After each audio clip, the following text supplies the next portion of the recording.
Good morning, good afternoon, good evening, everyone. This is Betska, the Guru Coach, together with Raj Vashisht. Raj is from India, and I'm from Vancouver Island, Canada. And we are Mindful Leadership Beyond Borders. We have amazing guests over the last, Raj tells me we've been doing this for 6 years now. Wow. And we've had incredible topics. And I don't know why it's taken us that long to find this topic on yoga, because I've been doing yoga for I don't know how many years, many years, and I can't live without it. I don't know. So Raj and I just thought this would make a really good topic. So our guest today is Deborah Carruthers, and let me introduce you to her. I have her bio in front of me. She's the director of the Vancouver Island in Canada Yoga School and Harmony Yoga and Wellness Center. Deborah has 17 plus years of experience teaching classical yoga and leading teacher trainings that have supported many students in building successful teaching careers. Her yoga journey began, get this, at the age of 50. Wow. Now that's commendable all on its own. And she was doing that while completing her master's degree.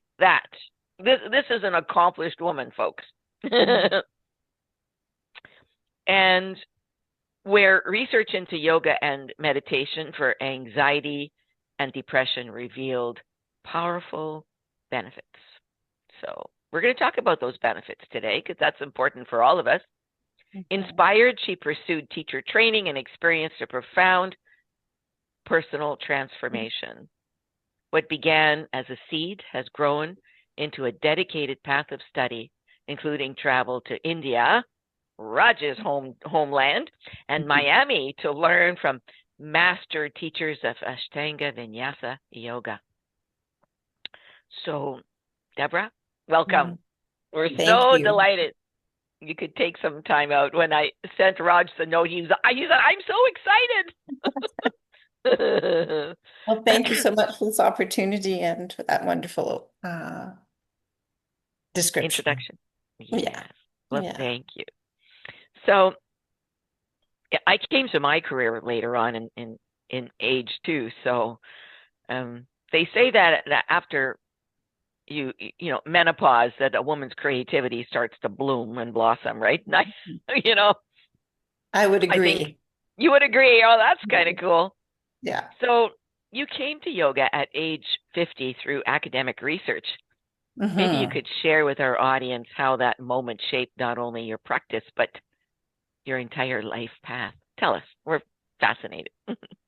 Well, when I was looking for a thesis to write in my master's degree, I came upon yoga and meditation. And, 20 years ago, it wasn't as well researched as it is today. So I was curious about that as I was going to be starting my own private practice and working with people with mental health issues.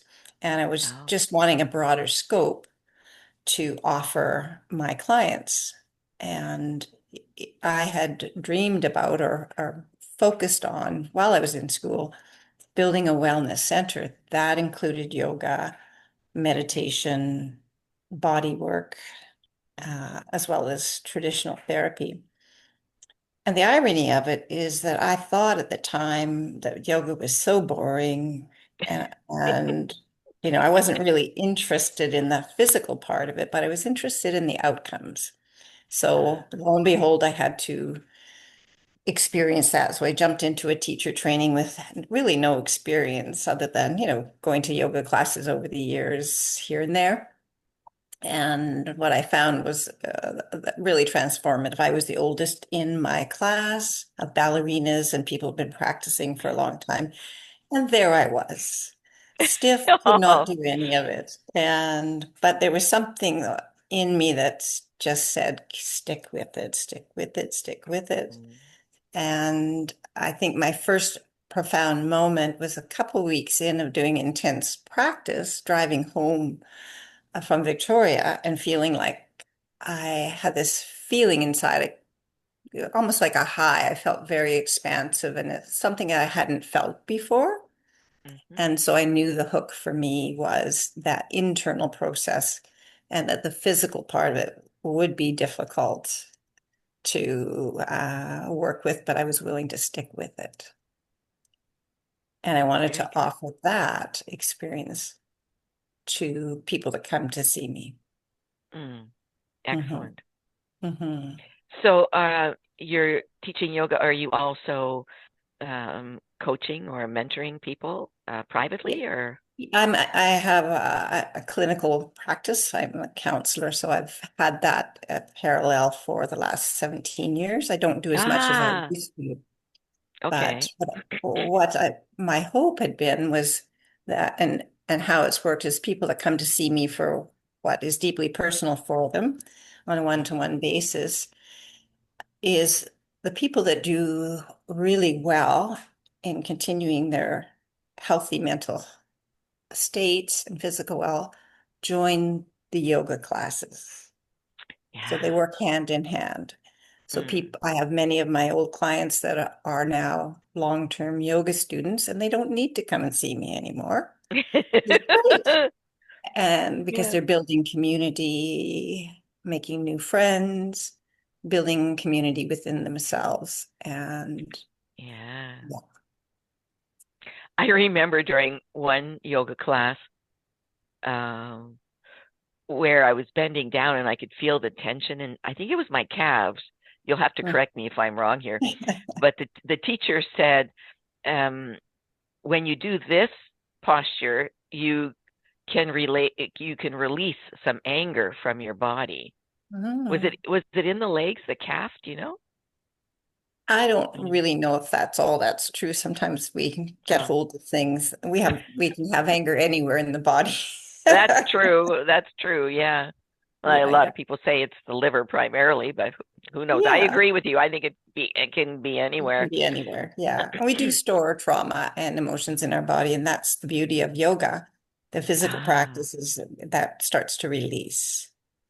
right. Yoga, Yeah. for me, yoga, when I started yoga during the COVID time, so I do gym in the long time, my school time total. So one thing I'm missing, peace. Ah, Ah, But when I started yoga, then I realized it's a complete combo package between gym and yoga. So it is yeah. mm, completely body and mind because I do meditation. The meditation always giving me so much peace, inner joy. But Hmm. in the gym side, yoga giving me real physical peace and settle mindset. Before Yes. yoga, I was also in the years completely with you. I feel very boring yoga. Mm. Yeah. Yeah. yeah. Until you start to feel the inner peace that happens, physical peace and mental peace. Yeah. Yes. Yeah. Well, Nice. that's interesting, Raj. So, you're such an athlete, right? So he does his gym work, yoga, and then he does his meditation. So, and then if he ever needs, some counseling or coaching, well, he's got people to support him with that as well.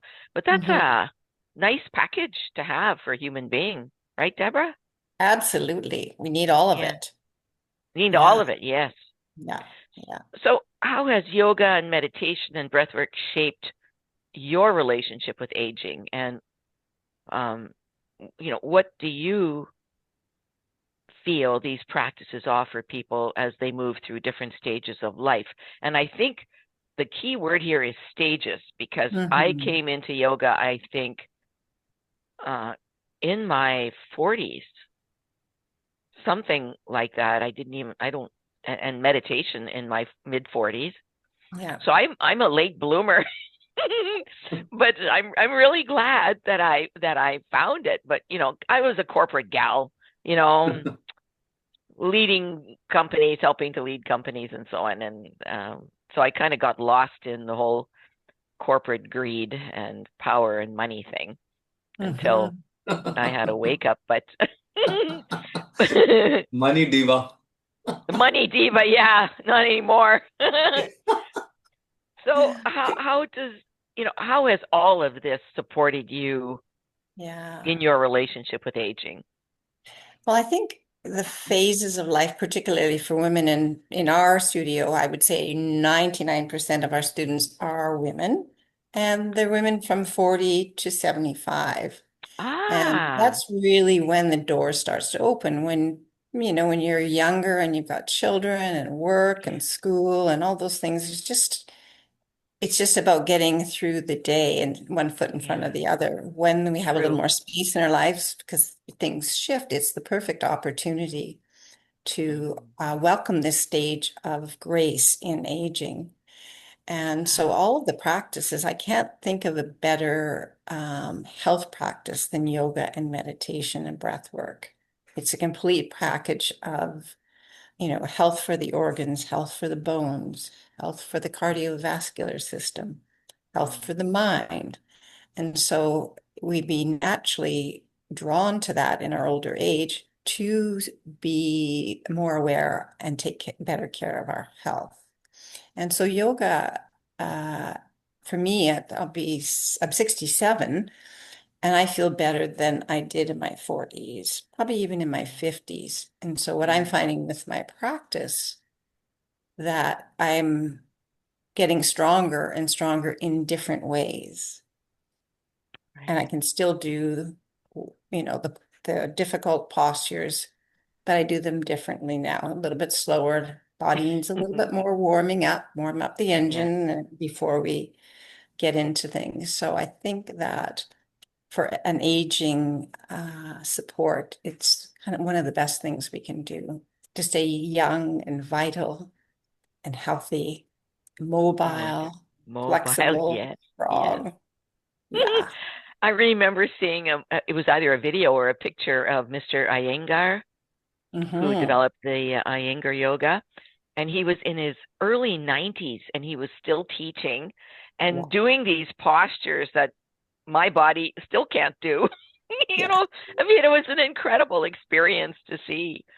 Mhm. Uh, so that in itself is an indication that, you know, this type of body, mind, spirit support can really help us age gracefully and beautifully. Yeah. Absolutely. And the other thing it does, and it works a lot with, I would say, women my age, a little bit younger and a little bit older, is it's very empowering, particularly as women, to come into our bodies and have our bodies work in a way that feels empowering, to gain strength and flexibility, to Mm, master movement and breath and the mind. It's very, very yeah. empowering for women. Wow. You are just bang on. For a good chunk of my life, I ignored my body. Mhm. Really, I ignored it. I was mostly in my brain, again, corporate gal, right? Yeah. So then when I started paying attention to my body, other parts of me started to wake up, including Yes. including my spiritual self, right? So yoga played a huge role for me in the wake up. So, I have Yeah. seen so many women, they are 70, 78, 80 in Eastern Europe, and they are looks like a 40, 45. They are like an athlete. They are doing very difficult tasks, swimming, posture exercise. You cannot imagine they are really looks like 45. The body, the belly, the figure, wow. extremely excellent. Exactly. Yeah, because our model of aging is incorrect. You know, Yes. um, we don't need to age and become old and stiff and immobile. It's completely preventable, right? And you can Yeah. have a body and a nervous system and a mind of a younger person. Yes, it's only biological age. Actually, the life we are leading, that is the real scientific age. Yes, What I Mm, exactly. found, if I'm leading my life like a 25-year-old boy, so this is my real age. But I have seen so many people in gym also and everywhere. They are in the real age 25, 22, but they looks like a 40. And the Hmm. people who are 50, but they looks like a 35 because they are leading a exact the same to a 35-year-old life. This is actually, you're right. Age is not a criteria. Exactly. Yeah. Yeah. It's how we Boy, live. yeah, isn't it amazing how, humans allow themselves to get shut down by aging products. Yes. We are told you're getting old, so, you can't do this and you can't do that. And oh my gosh, I know at my age, Seen, people say I I should have have seen retired one. 10 years ago. I'm sorry, you carry on. No, it's okay. You go ahead. I have seen one posting from one lady, I forget her name. She's 68-year-old, and she especially, her bio mentioned, I'm a grandmom. But you cannot find, she look like a 35, very slim, very fit. She can beat any sexy supermodel in this world. But Wow. she proudly express honestly, I am 68, my Mhm. 2 grandchildren there, but Very lovely. I am still feeling young and I have right to lead my life in my own way. This is a Yeah. really good movement I have seen. That's Mm, fantastic. I love that. mm. Yeah. Yeah. Well, during our treks, my daughter and I went trekking in the Himalayas, and during one of our trips, and we saw these little cottages or shacks, going up the mountain, and I'm sure that they were inhabited by yogis, Mhm. by people who have given up our type of life and live up in the mountains and live off the land and meditate and pray and help the world that way. And some of them are like 400, 500, 600 years old. Mhm. So Yeah. I mean, aging is we're not going to use that word anymore. No, let's throw it out No, completely. we're Yeah. going to cancel that word of aging. I'm with you. Absolutely. Like a cancel culture. Cancel culture, yeah. Listen, Yeah. folks, we're going to take a short pause, and we'll be right with more great information from Deborah Carruthers on the topic of yoga.